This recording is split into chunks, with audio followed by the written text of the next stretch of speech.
Assalamualaikum warahmatullahi wabarakatuh.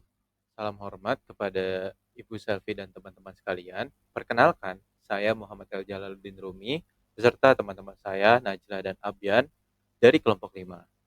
Pada kesempatan kali ini, kami ingin mempresentasikan sebuah topik yang sangat relevan dengan kehidupan digital kita sehari-hari, khususnya dalam hal pembayaran non-tunai menggunakan QR Code.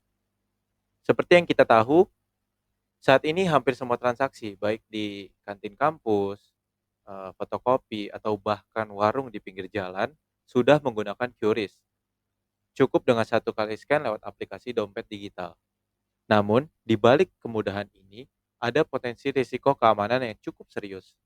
Maka dari itu, kami tertarik meneliti tentang penggunaan QR Code terenkripsi pada sistem pembayaran QRIS via QR, dengan fokus pada penerapan enkripsi simetris seperti AES untuk melindungi data transaksi.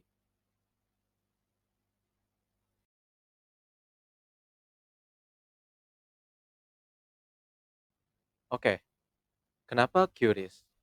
QRIS memang menawarkan kemudahan, kecepatan, dan efisiensi dalam transaksi digital, khususnya di kalangan mahasiswa. Penggunaan QR untuk pembayaran sudah menjadi kebiasaan harian. Namun, banyak yang belum sadar bahwa QR Code biasa bersifat terbuka dan mudah disalahgunakan. Oke, kenapa perlu dienkripsi? Kasus-kasus seperti QR palsu yang ditempel di meja kasir atau QR yang digunakan ulang oleh pihak tidak bertanggung jawab semakin sering terjadi.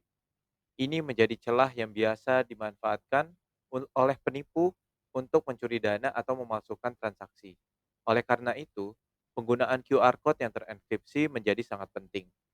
Dengan enkripsi simetris seperti AES, kita bisa mengubah QR menjadi token aman yang hanya bisa dibaca oleh pihak berwenang. Data transaksi seperti nominal, waktu, dan ID merchant akan dilindungi, sehingga tidak bisa dibaca, digandakan, atau dimanipulasi oleh pihak ketiga. Kunci enkripsi pada QR code umumnya disusun menggunakan kunci simetris seperti AES. Namun, di perkembangan saat ini, beberapa QR code menerapkan digital signature yang menggunakan enkripsi asimetris untuk melakukan pertukaran data. Bahkan, di beberapa sistem yang lebih modern, sistem pembayaran ini sudah mengadopsi sistem hibrida, yang artinya sistem enkripsi ini merupakan gabungan dari enkripsi simetris dan enkripsi asimetris. Kemudian pada penggunaan QR code sendiri ada dua tipe. Yang pertama adalah QR code dinamis, di mana QR code dinamis ini merupakan eh, contoh penerapan real time untuk setiap transaksi. Nah, penggunaan QR code dinamis ini memungkinkan untuk informasi seperti jumlah pembayaran atau ID transaksi yang unik untuk setiap penggunaan. Kemudian ada QR code statis, yang merupakan jenis QR code yang memiliki informasi tetap dan tidak berubah. Ini umumnya dapat kita temukan di dalam kris komersil. Sebelum kita menyelam lebih dalam terkait penggunaan QR code dalam sistem pembayaran, kita akan membahas sedikit tentang algoritma enkripsi pada QR code itu sendiri. Seperti yang sudah dijelaskan sebelumnya, bahwa QR code dapat menggunakan algoritma kunci simetris AES atau Advanced Encryption Standard. AES ini merupakan algoritma simetris yang ditetapkan oleh NIST pada tahun 2001 sebagai pengganti dari DES yang memiliki kelemahannya sendiri untuk mengamankan data melalui proses enkripsi dan deskripsi menggunakan kunci yang sama. Nah, algoritma AES ini dibangun berdasarkan algoritma yang dikenal dengan nama Ring Dial yang dikembangkan oleh dua kriptografer, yaitu John Diamond dan Vincent Richmond. Nah, AES ini bekerja pada blok data berukuran 128 bit dengan panjang kunci yang dapat bervariasi, yaitu ada 10 ronde, 12 ronde, dan 14 ronde. Nah, kita dapat melihat pada di sebelah kanan, ini sendiri merupakan struktur yang umum pada AES itu sendiri, di mana uh, pesan yang disimpan, yang akan disimpan dalam uh, QR code itu akan disusun menjadi blok 4 per 4. Nah, kemudian blok itu akan masuk ke initial transformation, di mana initial transformation ini dapat disebut dengan round zero atau initial round gitu. Kemudian setelah melalui round zero, eh, tahap selanjutnya adalah melakukan round satu sampai round terakhir. Nah, Pada penerapan ini sendiri, pada round 1 sampai dengan round N-1 itu akan terjadi 4 transformasi. Nah, di mana setiap round ini akan mengalami substitusi bytes, terus ada shift row, kemudian ada mix column, dan add round keys. Nah, pada substitusi bytes ini sendiri akan terjadi yang namanya pertukaran di dalam S-box. Kemudian pada shift row ini eh, pesan itu akan digeser, setiap pesan dalam blok itu akan digeser berdasarkan aturan dari AES itu sendiri. Kemudian pada mix column, proses perhitungan akan berupa perkalian matriks 4 kali 4. Kemudian yang terakhir akan mengalami add round key, di mana pada add round key ini akan dilakukan XOR dengan bantuan key scheduling algorithm.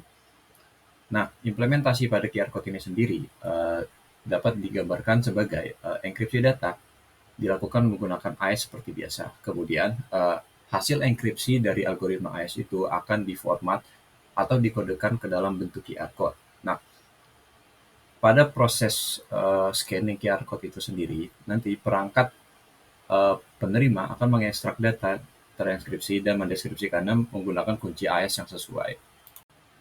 Setelah kita memahami bagaimana QR code itu dienkripsi, sekarang kita akan masuk ke bagaimana struktur QR code itu sendiri. Nah, pada QR code sendiri memiliki beberapa komponen yang penting untuk memastikan kesesuaian dalam penggunaannya. Nah, yang pertama ini ada quiet zone atau area kosong di sekitar QR code. Quiet zone ini berfungsi untuk menjadi batas untuk agar memudahkan pemindai dalam mengenali batas dari QR code sendiri.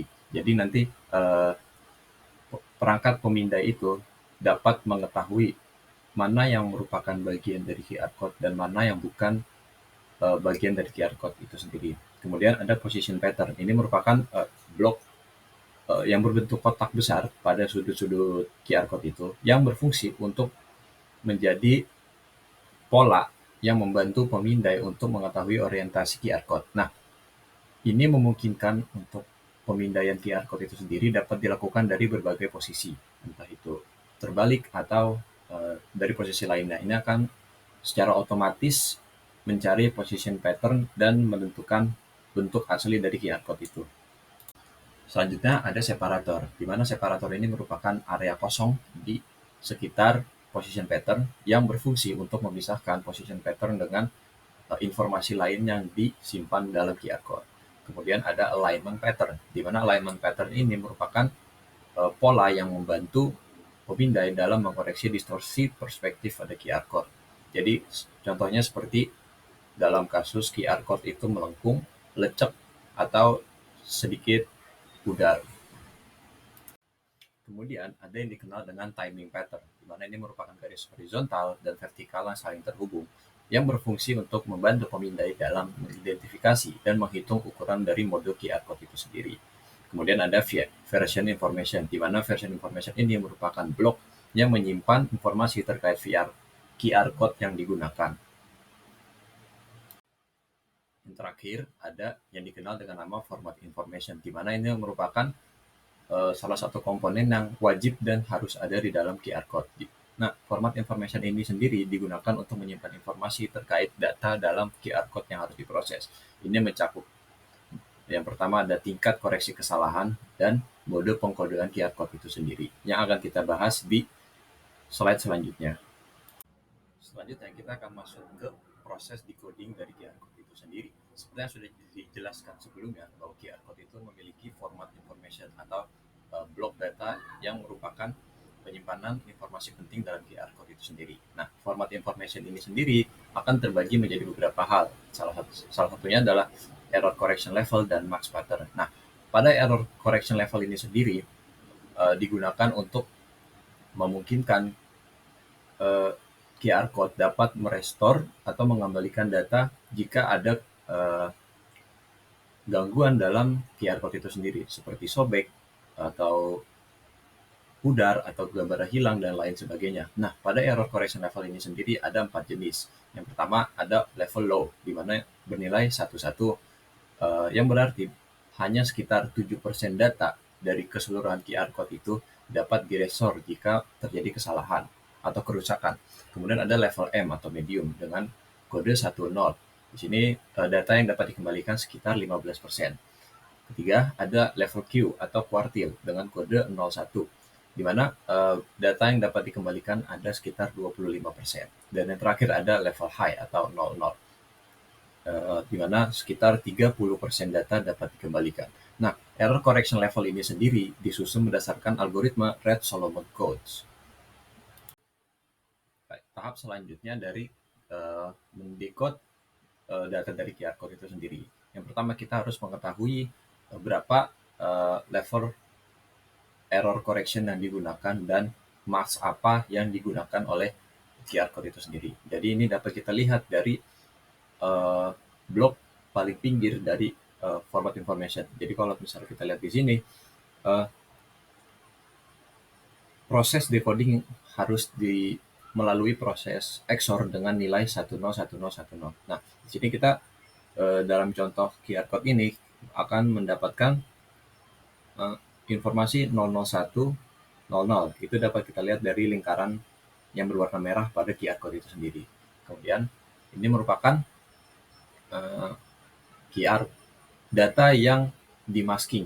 Nah, langkah selanjutnya adalah melakukan XOR, di mana kita mendapatkan hasil 10001. Nah, 2 bit pertama dari hasil XOR ini merupakan level dari error correction, di mana pada kasus ini kita mendapatkan level M atau medium, sekitar 15% data dapat dikembalikan. Kemudian 3 blok di belakangnya merupakan mask yang digunakan dalam QR code itu. Pada kasus ini kita mendapatkan 001.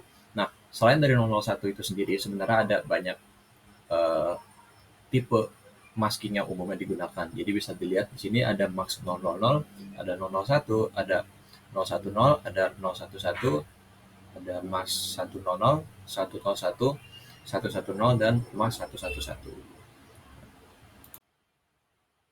Setelah mendapatkan mask yang digunakan oleh QR code tersebut, langkah selanjutnya adalah untuk mencari bentuk asli dari data QR code itu. Jadi langkah pertama yang dilakukan adalah kita dapat menaruh bayangan mask itu sendiri ke dalam seluruh struktur QR code. Nah, karena kasusnya tadi kita mendapat mask 001, maka dapat dilihat pada gambar paling kiri di sini,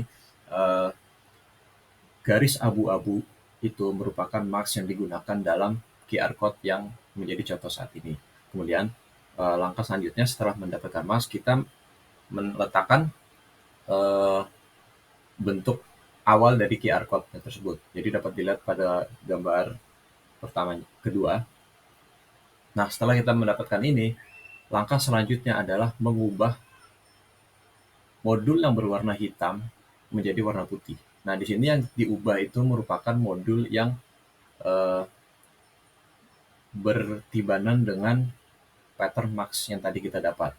Jadi jika dilihat pada gambaran tengah, hasilnya akan sebagai berikut. Kemudian setelah warna hitam diubah menjadi warna putih, langkah selanjutnya adalah seluruh blok yang berwarna abu-abu atau blok yang merupakan bagian dari mask itu diubah menjadi ke warna hitam. Nah, pada gambar paling kanan ini merupakan bentuk asli dari QR code yang sedang kita coba decode. Setelah kita mendapatkan bentuk asli dari QR code yang sedang digunakan, langkah selanjutnya adalah untuk membaca isi dari QR code itu sendiri. Nah, pada kasus ini kita menggunakan QR code versi pertama. Ini dapat dilihat dari perhitungannya nanti. Nah, dalam QR code itu sendiri mirip seperti bagaimana kita memiliki arah baca dalam sebuah buku. Jadi kalau misalnya kita membaca arah buku itu dari kiri ke kanan, nah QR code ini sendiri memiliki arah bacanya, yaitu ke kiri dan ke atas secara diagonal. Nah, jadi dapat dilihat pada gambar yang tengah, blok paling kiri itu ada paling kanan bawah itu merupakan blok encoding, di mana blok encoding ini untuk menentukan tipe informasi yang disimpan di dalam QR code itu. Pada kasus ini dapat dilihat kalau pada contoh kasus kita mendapatkan nilai 0100, yang berarti QR code ini menggunakan byte encoding. Kemudian pada blok di atasnya itu merupakan blok panjang pesan. Jadi untuk menentukan panjang pesan di setiap blok yang akan dibaca. Jadi kalau kita lihat di sini eh, akan mendapatkan byte 00000100. Nah, jika kita konversi ke dalam numerik, kita akan mendapatkan nilai 4 blok. Yang artinya setiap pesan akan eh, bernilai 4 blok. Kemudian dapat dilihat juga di sini berarti ada 4 blok pesan yang disimpan dalam QR code ini. Cara bacanya sama seperti yang tadi, dari kiri lalu ke atas secara diagonal. Nah, pada message yang pertama atau blok yang pertama, kita mendapat eh, nilai 01010110 yang bernilai 686. Nah, angka ini harus kita konversi ke dalam data ASCII. Nah, jika kita melihat pada tabir ASCII, nilai 86 itu merupakan huruf V kapital. Kemudian pada blok message kedua, kita mendapatkan nilai 101, di mana ini merupakan huruf E kecil. Nah, selanjutnya pada message ketiga, kita mendapatkan nilai 114 yang merupakan R kecil. Yang terakhir ada message keempat yang bernilai 49.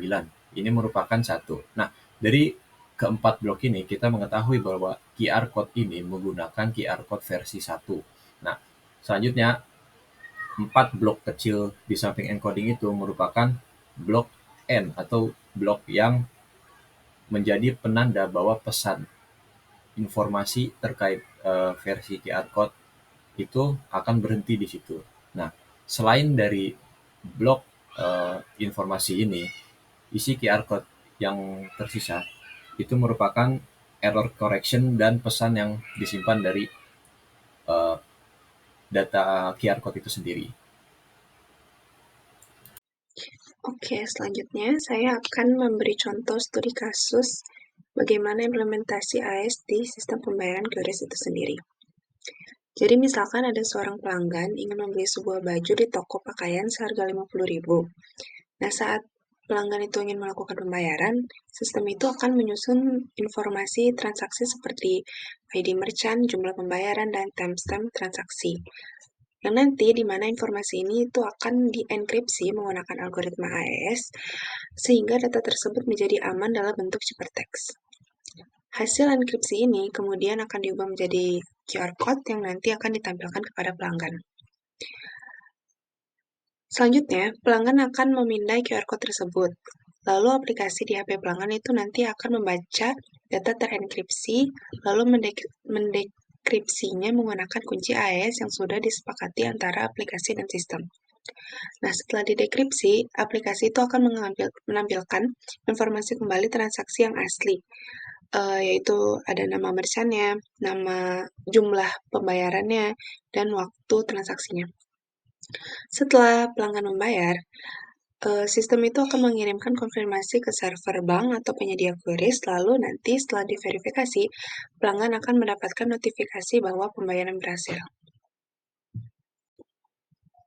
Ini adalah contoh studi kasus lain yang dimana juga menggunakan pendekatan yang serupa, namun kali ini pada sistem verifikasi tiket digital. Penelitian ini itu membahas bagaimana algoritma AES digunakan untuk melindungi data dalam QR code yang dipakai pada sistem tiket digital supaya mencegah penyalahgunaan tiket dan sebagainya. Nah, setelah kita membahas dua studi kasus tadi, apa sih manfaat menggunakan sistem ini? Sudah pasti adalah keamanan yang lebih terjamin. Jadi ada 2 poin. Yang pertama itu karena QR code itu tidak bisa dibaca sembarang orang karena informasinya yang disimpan itu sudah dienkripsi. Yang poin kedua itu adalah mencegah duplikasi atau penyalahgunaan. Karena setiap transaksi itu disertai dengan timestamp, maka QR code itu hanya berlaku dalam waktu tertentu, ditambah lagi juga dengan penggunaan signature atau token sekali pakai, yang memastikan agar QR code itu tidak bisa digunakan lebih dari satu kali. Selanjutnya, saya akan menjelaskan ancaman apa saja yang bisa terjadi pada QR code dan bagaimana AES itu melindunginya. Jadi yang pertama itu ada data exposure, di mana QR code biasa itu menyimpan data dalam bentuk teks yang mudah dibaca siapapun. Nah, perlindungan oleh AES-nya adalah data di QR code itu hypertext sehingga tidak bisa dibaca tanpa kunci. Yang kedua itu ada QR cloning atau copy paste attack, di mana penyerang menyalain QR merchant dan menempelnya di tempat lain. Perlindungan oleh AES-nya adalah tambahan seperti timestamp, noche, dan HIMAC bisa membatasi masa pakai QR code. Yang ketiga itu ada data manipulation, di mana QR code itu dimodifikasi untuk mengubah jumlah atau ID penerima. Perlindungannya itu AES itu mencegah perubahan data karena data transkripsi itu utuh, dan jika dimodifikasi, hasil deskripsinya itu akan rusak. Yang terakhir itu ada man in the middle, atau data tuh dicegat dan diubah saat dikirim. Nah, dilindunginya itu karena data dienkripsi dengan end-to-end. Meskipun disadap, jadi isinya tuh tetap tidak bisa diubah tanpa kunci. Oke, kesimpulannya, penggunaan QR Code sebagai media transaksi digital melalui sistem QRIS semakin marak, terutama di kalangan mahasiswa yang mengutamakan kecepatan dan kemudahan dalam bertransaksi. Namun, masih banyak sistem yang menggunakan QR statis tanpa mekanisme keamanan tambahan. Hal ini membuka peluang bagi berbagai bentuk penipuan, seperti QR spoofing, reply attack, atau manipulasi data atau bahkan penipuan lainnya. Dalam beberapa kasus ditemukan bahwa QR code yang ditempel secara terbuka di tempat umum, seperti kantin kampus atau meja pendaftaran acara, atau bahkan kotak amal di masjid, sangat rentan diganti atau disalahgunakan. Untuk mengatasi masalah ini, penggunaan enkripsi simetris dengan algoritma AES menjadi solusi yang efektif. Dengan mengenkripsi data transaksi dalam QR code, hanya pihak yang memiliki kunci rahasia bersama yang dapat mendekripsi dan memvalidasi isi QR. Pendekatan ini mengubah QR code menjadi token dinamis yang hanya berlaku dalam waktu singkat dan tidak bisa digunakan ulang, sehingga meningkatkan rasa keamanan dan integritas ke transaksi secara signifikan bagi para pengguna QRIS. Lalu, apa yang harus dilakukan? Kelompok kami memberikan beberapa saran. Satu, edukasi pengguna dan pedagang. Mahasiswa dan pedagang perlu diedukasi tentang bahaya QR palsu, serta pentingnya memverifikasi informasi sebelum melakukan pembayaran digital. Kedua, implementasikan QRIS dinamis. Pedagang kampus dan penyelenggara kegiatan atau semacamnya sebaiknya mulai beralih dari QR statis ke QR dinamis yang terenkripsi agar transaksi tidak bisa dipalsukan atau digunakan ulang. Yang ketiga, validasi QR berdasarkan waktu dan merchant ID.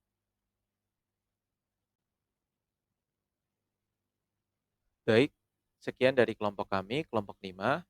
Mohon maaf jika ada salah-salah kata. Sekian, terima kasih.